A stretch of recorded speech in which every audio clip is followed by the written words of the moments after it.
Hello friends and welcome to the Exams Made Simple. So we are back again with the Hindu newspaper analysis for 13th of January 2026. 13 जनवरी 2026 का the Hindu newspaper analysis देखेंगे।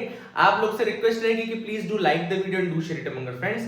और एक आप coat, कोई भी coat जो भी आपका फेवरेट कोट हो वो आप लिख सकते हैं। अगर कमेंट सेक्शन में तो लिखिएगा जरूर, जो भी आपका फेवरेट कोट हो किसी भी ऑथर का, तो आपको आगे जाके एथिक्स इंटीग्रिटी का पेपर हो या मेंस जीएस 1 2 3 4 हो तो आप यूज कर सकते हैं। स्टार्ट करते हैं एनालिसिस को। आई होप आपको कंटेंट अच्छा लग रहा होगा। सबसे पहली न्यूज बहुत बड़ी न्यूज है। PSLV C62 strays from flight path fails to launch the satellite. अब पीएसएलवी यानी कि जो कि हमारे इसरो का सबसे बड़ा मतलब कहते हैं वर्क हॉर्स बोलते हैं, या इसका इंडियन स्पेस रिसर्च ऑर्गेनाइजेशन का पीएसएलवी C62 मिशन जो है, जो कि EOS N1 सैटेलाइट, कौन सी सैटेलाइट थी? EOS N1 यानी कि अर्थ ऑब्जर्वेशन सैटेलाइट N1 थी, इसको कैरी करके जा रही थी। इसके अलावा 15 को पैसेंजर फ्लाइट्स भी थी जो कि अलग अलग प्राइवेट लॉन्चेस इन सब के थे। तो ये कमर्शियल मिशन था जो कि हमारा फेल हो गया है। जो पीएसएलवी है उसको हम वर्क हॉर्स या डार्क हॉर्स बोलते हैं फॉर अ रीजन। क्या रीजन है इस डार्क हॉर्स होने का? कि पीएसएलवी 1992 में बना था। कब बना था पीएसएलवी? 1992 में आया था। और 1992 से आने के बाद आज तक केवल 4 ही ऐसे मिशन है जो फेल हुए। Only 4 ISRO mission of PSLV have failed.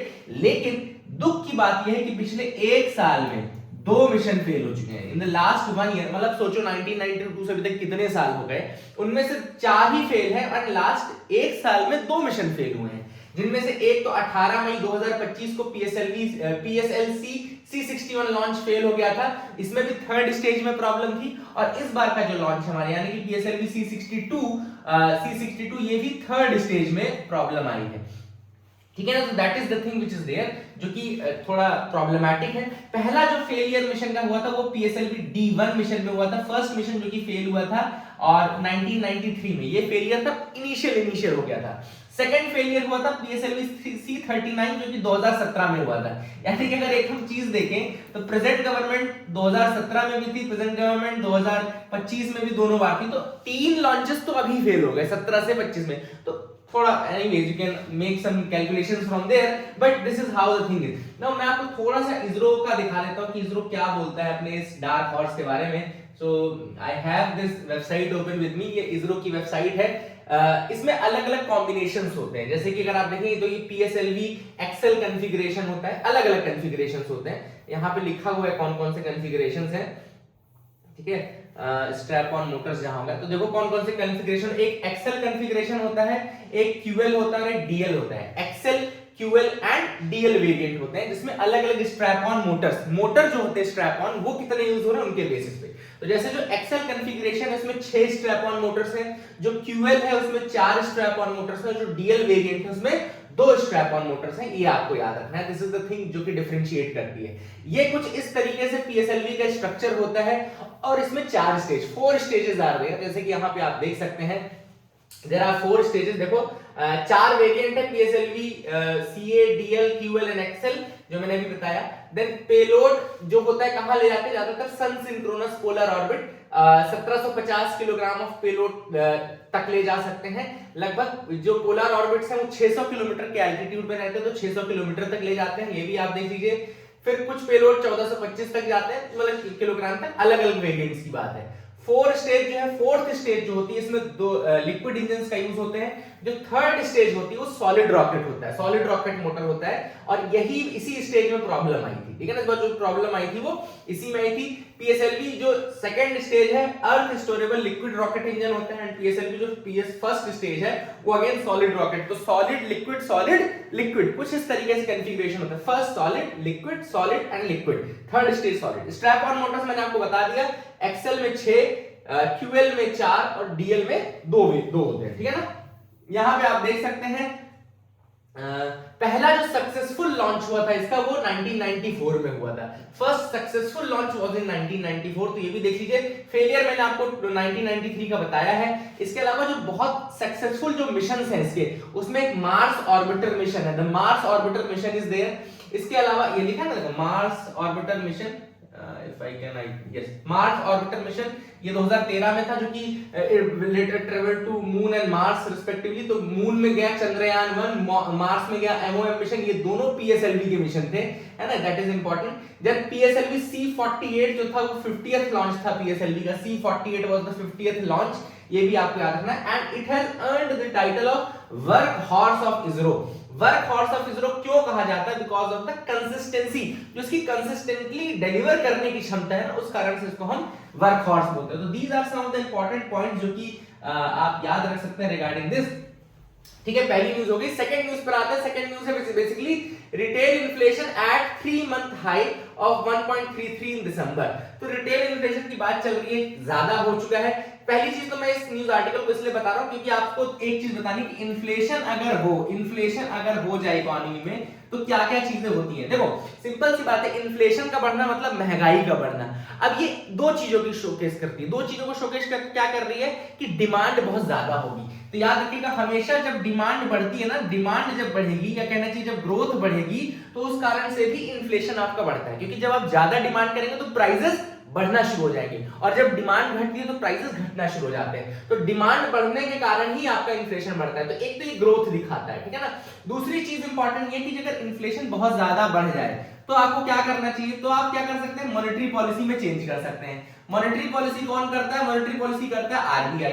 उसमें क्या कर सकता है कि इंटरेस्ट रेट, जो इंटरेस्ट रेट है वो इंक्रीज कर देता है। इंटरेस्ट रेट में क्या होता है, एक आपका जो पॉलिसी रेट है यानी कि रेपो रेट, ठीक है, या फिर वो CRR या SLR भी बढ़ा सकता है। CRR यानी cash reserve ratio and statutory liquidity ratio, ये दोनों चीजें इंक्रीज कर सकता है।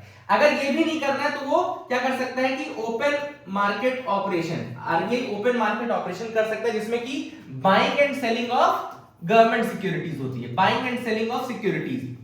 ठीक है, याद रखना, इन्फ्लेशन अगर घटाना है ना तो RBI मार्केट से पैसा खींचेगा, यानी कोई चीज सेल करेगा, कोई चीज बेचेगा और पैसा निकाल लेगा, पैसा खींच लेगा मार्केट से, ठीक है ना। तो सेलिंग ऑफ सिक्योरिटी करता है कब? जब इन्फ्लेशन घटाना हो।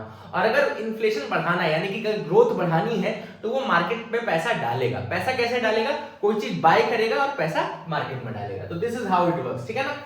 The third न्यूज जो है वो है India Germany sign pact to shore up defence industrial corporation. तो यहाँ पे इंडिया और जर्मनी ने बेसिकली एक को प्रोडक्शन एंड को डेवलपमेंट का एग्रीमेंट साइन किया है। इंडिया में आप सबको पता है कि चांसलर फ्रेडरिक मर्ज, नाम याद रखना, फ्रेडरिक F लिख देता हूं और मर्ज के लिए MERZ, जो फ्रेडरिक मर्ज है, he is the German chancellor, he has came to India and यहां पर उन्होंने को प्रोडक्शन एंड को डेवलपमेंट का एक डिफेंस ट्रेड पैक्ट साइन किया है विद इंडिया। साइन नहीं अभी तो ठीक है। ये स्ट्रेंथन करेगा जो बायलैटरल डिफेंस इंडस्ट्रियल कॉर्पोरेशन है, याद रखिएगा, bilateral industrial defence corporation, IDC लिख दिया मैंने।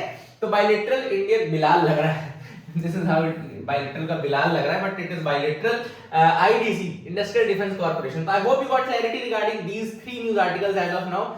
फिर नेक्स्ट पेज पर हम आते हैं। ऐसी कोई खास न्यूज तो मुझे नहीं दिख रही है, आप लोग भी देख लेना। अब राजस्थान की न्यूज है, ये राजस्थान PSC में काम आएगी। In a first Rajasthan panchayat get certified into fully organic. तो वैसे तो आपको पता है सिक्किम जो है फर्स्ट स्टेट है इंडिया का जो कि फुल्ली ऑर्गेनिक है। The first state in India to get fully organic tag was Sikkim, है ना। परंपरागत कृषि विकास योजना, एक नाम भी आपको याद होगा, मैं स्कीम बता रहा हूं, परंपरागत Krishi Vikas Yojana. That was the scheme which was there for organic farming. अब यहाँ पे बामनवास कंकर पंचायत जो है, बामनवास कंकर पंचायत राजस्थान में, it has become the first village body in the state to be certified fully organic. तो बामनवास कांकड़, याद रखिएगा, बामन BAMAN, बामनवास कंकर, है ना। तब देखो ये इसी तरीके से मैं वीडियो बनाऊंगा। अच्छा है, मेरे को भी मजा आ रहा है, आप लोग को भी मजा आएगा।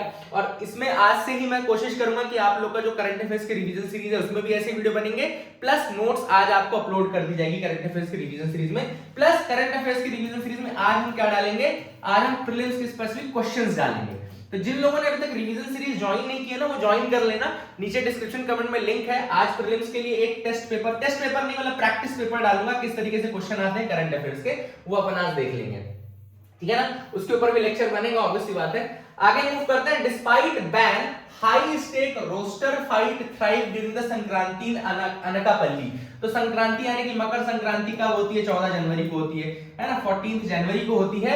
और ऑब्वियसली यहाँ पे बात चल रही है रोस्टर फाइट की, है ना। रोस्टर फाइट जो है इस पे जुडिशियल बैन लगा हुआ है। देखो लिखा है despite the judicial ban and strict prohibition in the place the district of Anakapalli, कहां पर है? आंध्र प्रदेश में है। तो आंध्र प्रदेश अनकापल्ली में एक रोस्टर फाइट होती है। इसमें होता क्या कि जो इससे मुर्गे हैं ना, मुर्गे लड़ाने वाले, तो मुर्गों के यहाँ पे एक ब्लेड बांध दी जाती है। They are basically tied with blades. यहाँ रेजर शार्प ब्लेड रहती है और जिनमें जो मुर्गा मर जाए वो हार जाता है, जो मुर्गा बचा रहे वो जीत जाता है। तो इसके ऊपर ऑब्वियसली बात है it was a cruelty to animals and prevention of cruelty to animals के अंदर इस पे बैन लगा हुआ था। बट अभी भी ये रोस्टर फाइट चल रही है। पर मैच का लगभग 5 से 15 लाख, 5 लाख रुपए से 15 लाख तक पंटर लगाते हैं। पंटर यानी कि जो वो सटोरी लोग रहते हैं, 5 लाख से 15 लाख रुपए तक हर मैच का लगता है इसमें, है ना।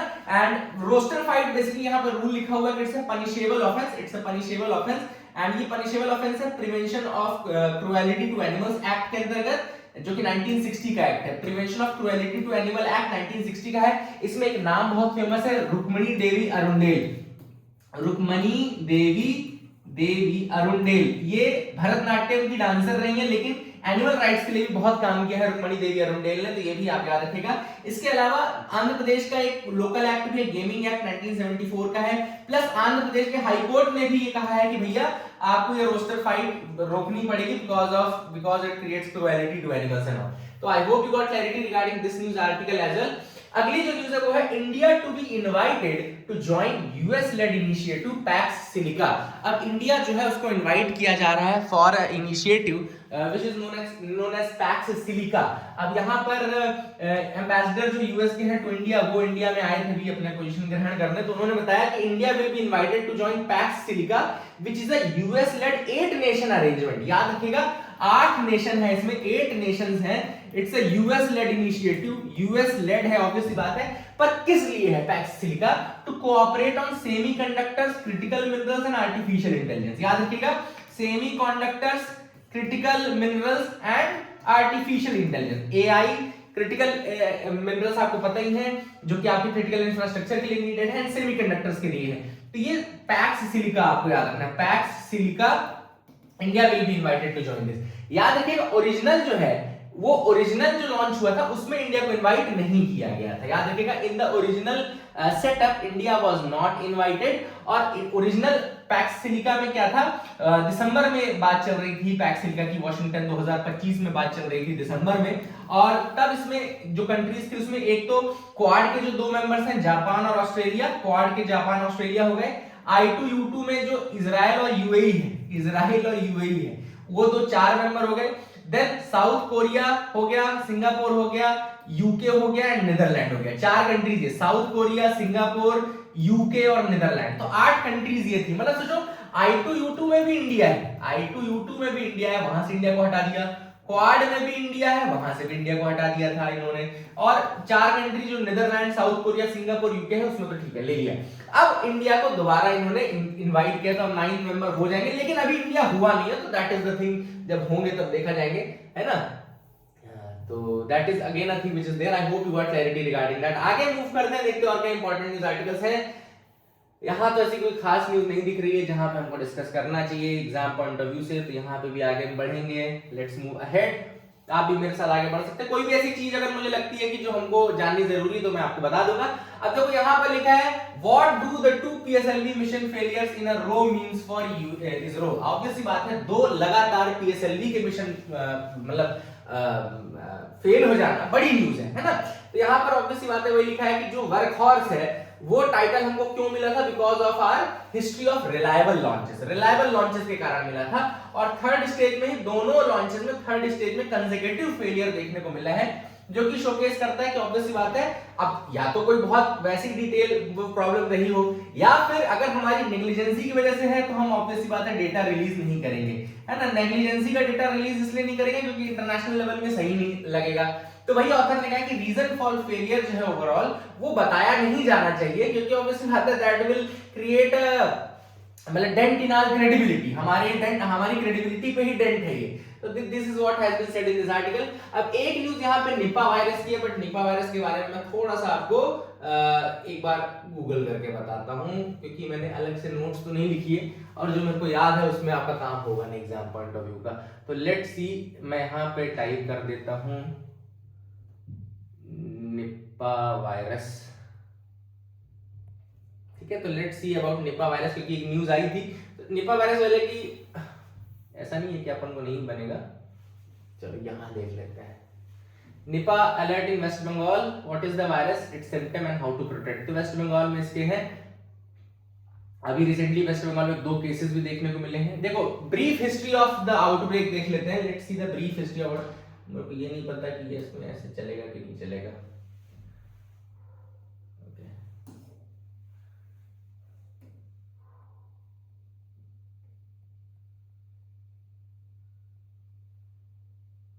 I don't know, so let's anyway, ये सब मैं सीख लूंगा जब तो बता दूंगा आपको। निपा वायरस जो फर्स्ट आइडेंटिफाई हुआ था वो 98-99 के टाइम पे हुआ था, याद रखिएगा 98-99 में मलेशिया में ये पहली बार इसका आउटब्रेक हुआ था। एंड उस समय पिग फार्मर्स की डेथ हुई थी, निपा वायरस में पिग फार्मर्स की डेथ हुई थी and that was a very dangerous call, fatality बहुत ज्यादा थी तब इसकी। 1998-99 मलेशिया याद रखिएगा, एंड लगभग 100 डेथ्स हुई थी उस समय और पिग फार्मर्स में, ठीक है ना। और it's a viral disease obviously बात है। फिर 2018 में आपको मल्टीपल केसेस देखने को मिले, 2007 में आउटब्रेक हुआ, वेस्ट बंगाल में ही 2001 में हुआ था, केरला में 2018 में हुआ, ये सारी चीजें। निपा वायरस एक जूनोटिक इन्फेक्शन है, जूनोटिक मतलब एनिमल से ह्यूमंस में ट्रांसफर होता है, जूनोटिक का मतलब क्या होता है, एनिमल से ह्यूमन में। And fruit bats are considered the natural carriers, जो फ्रूट बैट्स होते हैं they are the natural carriers and they do not fall sick themselves, but the virus can pass through contaminated food, infected to animals or close contact with an infected person. कोई specific antiviral treatment नहीं है, no approved vaccine is there. Treatment focuses on managing the symptoms and supporting the body through illness, ठीक है ना। Early detection बहुत important होता है। Common symptoms देख लो, fever, headache, muscle pain, fatigue, and infection जैसे जैसे बढ़ता जाएगा तो dizziness, confusion, difficulty in breathing, ये सारी चीजें हो जाएंगी। कैसे आप अपने आप को बचा सकते हो, तो ऑब्वियसली फ्रूट्स खाने में थोड़ा सा देखो कि बैट से कंटामिनेटेड ना हो, पता कैसे चलेगा, I don't know. Do not consume raw palm SAP, wash fruits thoroughly, maintain regular hand hygiene, avoid close contact with infected persons, ये सारी चीजें आप याद रखिएगा, ऑब्वियस सी बात है। बट जो हमको जानना था वो हमने जान लिया है, तो हम आगे बढ़ सकते हैं इन आवर एनालिसिस, ठीक है ना। तो let's move to the analysis part. आगे देखते हैं और क्या इंपॉर्टेंट न्यूज आर्टिकल है। साइंस सेक्टर में देखो आज न्यूज आज आई थी, बट चाइना के रिएक्टर की थी, तो ऑब्वियस सी बात है हम इसको डिस्कस नहीं करेंगे, we will not waste time in this. आगे मूव करते हैं, देखते हैं और क्या इंपॉर्टेंट न्यूज आर्टिकल है, let's move ahead with that, है ना। यहां पर है एडिटोरियल जो कि है early investment in children the key to India's future. अब ये हमारा लीड एडिटोरियल है, written by doctor Chandrakant Lahariya, और इन्होंने जो बात कही है कि ये कि 2047 तक हम चाहते हैं कि $30 ट्रिलियन इकोनॉमी बन जाए, लेकिन $30 ट्रिलियन इकोनॉमी बनने के लिए हमको बहुत सारा इन्वेस्टमेंट करना पड़ेगा। कैसे इन्वेस्टमेंट करना पड़ेगा, पहली चीज तो एविडेंस बेस्ड इन्वेस्टमेंट करना पड़ेगा, एविडेंस बेस्ड है ना, एविडेंस बेस्ड इन्वेस्टमेंट करना पड़ेगा, मतलब कि जहां पे हमको समझ में आ रहा है कि जो प्रूव्ड पॉइंट्स है वहां पे और पैसा लगाएं। देन ह्यूमन कैपिटल में, human capital is a very important aspect, human capital में इन्वेस्टमेंट करना पड़ेगा। देन हमको ईज ऑफ डूइंग बिजनेस में करना पड़ेगा, डिजिटल इनोवेशन में इन्वेस्ट करना पड़ेगा, ऑब्वियसली बात है हेल्थ एंड एजुकेशन में, क्योंकि अगर हम बात करें ह्यूमन रिसोर्सेज की तो they are the most important resources. अगर आपको $30 ट्रिलियन इकोनॉमी बननी है तो ह्यूमन रिसोर्स पे खर्चा करना पड़ेगा। एंड ह्यूमन रिसोर्स में क्या चीजें आती हैं, एजुकेशन आता है, हेल्थ आता है, स्किल डेवलपमेंट आता है, 3 चीजें तो आती है ह्यूमन डेवलपमेंट में, education, health and skill development. तो वहां पर अब इसको ऑथर ने जो नाम दिया है वो ECCD यानी कि early childhood care and development के इन्वेस्टमेंट की बात कही है, early childhood care and development के में इन्वेस्टमेंट की बात की है। और early childhood care and development क्या है, ऑथर ने कहा ये कोई वेलफेयर इंटरवेंशन नहीं है, it's a strategic economic intervention, ये एक स्ट्रेटेजिक इकोनॉमिक इंटरवेंशन है। और बहुत इंपॉर्टेंट है कि हम बच्चे के पहले 1000 दिन, फर्स्ट 1000 डेज जो है उस पे इन्वेस्ट करें, क्योंकि WHO के अकॉर्डिंग जो फर्स्ट 1000 डे होते हैं they are very important for shaping the child's future. Child का जो पूरा पोटेंशियल डेवलपमेंट होता है वो पहले उसके 1000 प्लस 2000 डेज, ये ऑथर ने कहा है कि ये इंपॉर्टेंट है। अर्ली चाइल्डहुड केयर में पूरे 3000 दिन आएंगे, first 1000 specially, then the next 2000 days. तो ये पूरा कंबाइन करके क्या होगा, ये जो 3000 दिन बनेंगे, it will shape the brain architecture, it will shape the physical health, cognitive ability, emotional regulation and social skills. All these will be developed in these 3000 days, है ना. This is what has been said by the author. And children जो है वो अगर वो इस time period में well nourished है, well emotionally secure है, cognitively stimulated है, कंप्लीट मतलब एक्वायर कर रहे हैं स्किल्स को, तो तभी ये सारा इन्वेस्टमेंट उसी में काम करेगा, उनके हेल्थ केयर के लिए, उनके रेमेडियल एजुकेशन के लिए, सोशल प्रोटेक्शन के लिए, ऑल दिस थिंग. अब ऑथर ने वही कहा है कि अगर आप ECCD यानी कि early childhood care and development की बात करें तो बहुत पेशेंस चाहिए. क्यों? क्योंकि इसका रिजल्ट आपको 10 से 20 साल बाद दिखेगा. ऑब्वियस बात है, बच्चों में आज इन्वेस्ट करेंगे तो जब वो एडल्ट बनेंगे, जब वो कॉलेज जाएंगे, तब आपको समझ में आएगा कि क्या बेनिफिट हुआ क्या नहीं हुआ. ठीक है ना. तो ऑथर ने वही कहा कि हमको करने की जरूरत है. देखो अभी तक के जो प्रोग्राम्स है ऑथर ने मेंशन किए हैं, जैसे child survival safe motherhood initiative है, पोषण अभियान है, ये सारी चीजें जैसे ऑथर ने कही है कि ICD ऐसा इंटीग्रेटेड चाइल्ड डेवलपमेंट स्कीम जो हमारे आई थी 1975 में, ठीक है ना, पोषण 2.0, सक्षम आंगनवाड़ी, ये सारी फोकस किस पे कर रही है, सब फोकस कर रही है बच्चे को जिंदा रखने में, मतलब to keep the child alive. The main focus of this scheme is to keep the child and the mother alive, but they are not focusing on their cognitive development, brain development, ये सारी चीजों पे development पे ध्यान नहीं दिया जा रहा है. ऑथर ने वही कहा कि मेन हमको ध्यान रखना है ECCD टाइम पीरियड में कि बच्चों के ऊपर क्या उनका फीड है, क्या वो खा रहे हैं, क्या उनकी हेल्थ है, क्या उनको फेस करना पड़ रहा है फैमिली में. ऐसा तो नहीं कि फैमिली में ओबेसिटी फेस करनी पड़ रही है, फैमिली में यानी कि ओबेसिटी हो या सब्सटेंस अब्यूज, दारू पी के माँ बाप आ रहे हैं, तो ये सब चीजें नहीं होनी चाहिए. ठीक है. इसके अलावा डिजिटल एज है तो ऑब्वियस सी बात है, ऑथर ने ये भी कहा कि सोशल मीडिया पे बहुत ज्यादा पेरेंट्स रिलाई करते हैं कि जो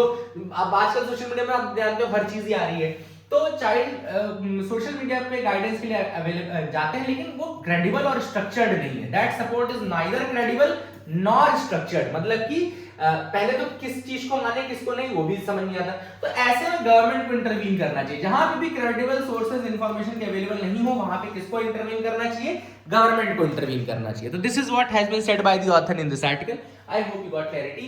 तो इसके लिए ऑथर ने कहा कि भैया पहले तो हमको structured pre marital and pre conception counselling करनी चाहिए, मतलब कि शादी के पहले एडल्ट की काउंसलिंग करो और एक तो बच्चा पैदा करने से पहले काउंसलिंग करो, ताकि उनको पता रहे, मेंटली प्रिपेयर रखो, उनके न्यूट्रिशन के बारे में उनको बताओ. Then the parents must be empowered with knowledge उनको दो कि कैसे केयर गिविंग करनी है, कैसे लो कॉस्ट एक्टिविटी जैसे कि बच्चों से बात करें, रीडिंग करें उनके साथ, सिंगिंग करें, playing with and emotional engagement रखें बच्चों के साथ, ये कैसे कर सकते हैं. Then parents and family should be trained at in basic growth monitoring कैसे कर सकते हैं बच्चों की, उसके लिए ट्रेनिंग प्रोवाइड करो. Must invest in more quality care and learning ecosystem, तो क्वालिटी केयर और learning ecosystem specially early childhood में इन्वेस्ट करने की आवश्यकता है. Then education, nutrition and health जो मैंने आपको बताया था.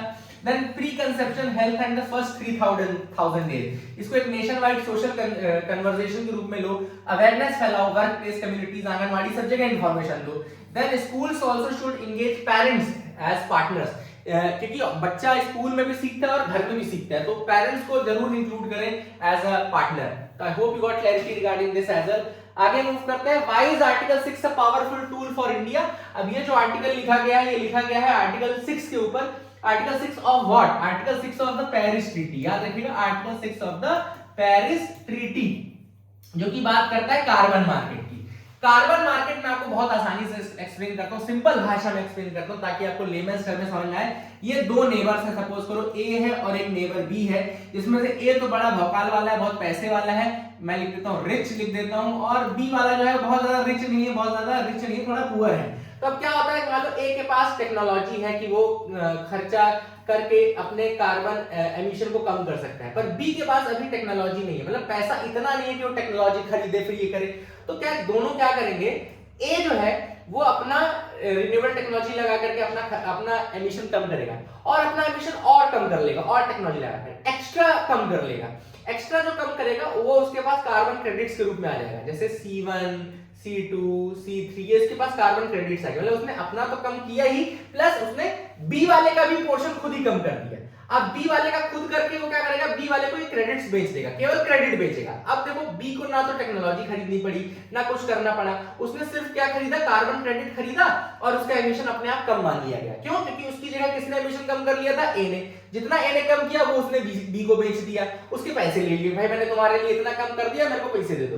तो इसको हम बोलते हैं कार्बन मार्केट। ये कार्बन मार्केट जो ऑपरेशनल है वो A6 आर्टिकल 6 के अंतर्गत ऑपरेशनल है और ये आपका COP29 से फंक्शनल हो चुका है। याद रखिएगा COP29 जो है वहां से फुल्ली फंक्शनल हुआ और इंडिया भी इसमें interested party, India is also a party to this, है ना, तो याद रखिएगा।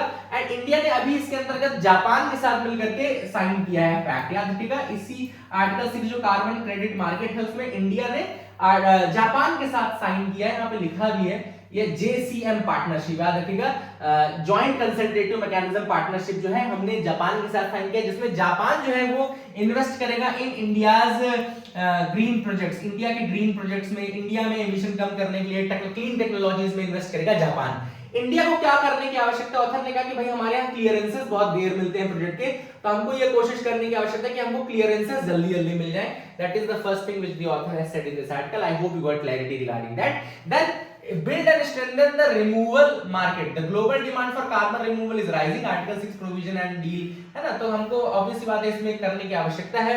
strengthen the south south collaboration, India जो है वो लीडिंग रोल ले सकता है स्पेशली साउथ साउथ कोलैबोरेशन के लिए, है ना, and that is the thing. And India का जो पहला स्टेप है हमने जापान के साथ किया है वो एक अच्छी शुरुआत है, आगे हम दूसरी कंट्रीज के साथ भी ऐसा करें।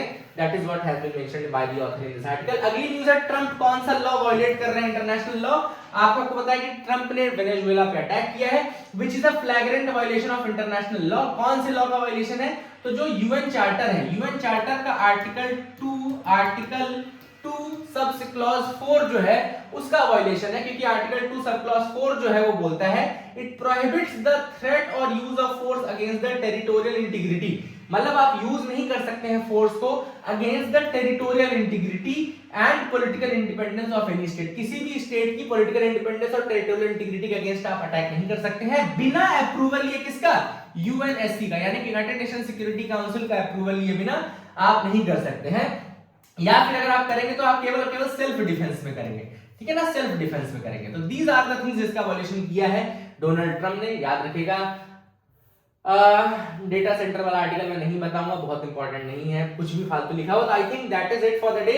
आई hope you like the video. आप लाइक शेयर जरूर करें, आपको कंटेंट अच्छा लग रहा हो तो बताएं, नहीं अच्छा लग रहा हो तो बताएं, और अच्छे कंटेंट आपको मिलेगा। जो लोग करंट अफेयर्स की सीरीज नहीं ज्वाइन की वो ज्वाइन कर लें, है ना। आज से आपका प्रीलिम्स के लिए प्रैक्टिस पेपर मैं डेली डालने की कोशिश करूंगा, प्लस लेक्चर्स तो बनते रहेंगे, है ना।